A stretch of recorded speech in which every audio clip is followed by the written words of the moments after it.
California has taken away their cultivation tax. How will this affect the cannabis market? So that's an interesting one. The short term, it is a benefit, obviously.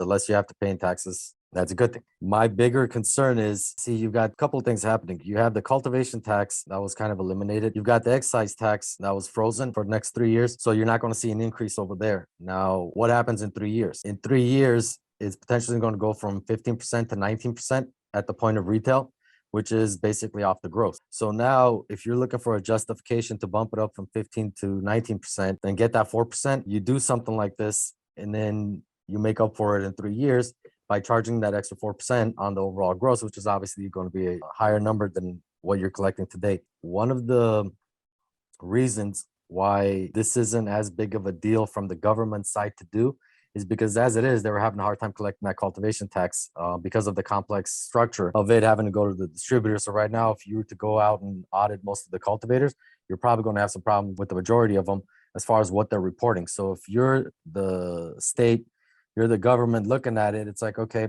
how do we justify all this stuff in a couple of years? You do this. Another thing to take into consideration is, who does it really benefit more? See, you've got different price points based on what you're cultivating, whether it's outdoor, then you've got the greenhouse light depths, then you've got the indoor stuff. The cultivation tax as it stands today, because it was a fixed dollar amount and it was based on the weight, it obviously takes out a bigger chunk of the margin for the outdoor growers, and then the greenhouse growers, and then the indoor growers. So now if you've got indoor product that's selling, say, for $1,500 to $2,000 a pound versus greenhouse that's selling for $800 to $1,000 a pound, it's obviously going to benefit the greenhouse grower more so than it is the indoor grower. The other thing to take into consideration is, what is the average profile of the greenhouse cultivator versus the indoor cultivator? Usually you'll have the smaller operators are the indoor facilities, and then a lot of the greenhouse people are the bigger companies. They are the bigger entities where they have 20, 30, 40 greenhouses. They have acres on top of acres. So for them, absolutely, this is phenomenal.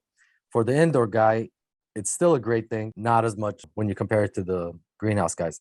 But again, anything that reduces pricing, anything that reduces taxes is a good thing. But I think this isn't what the industry really had in mind when they were talking about tax reform.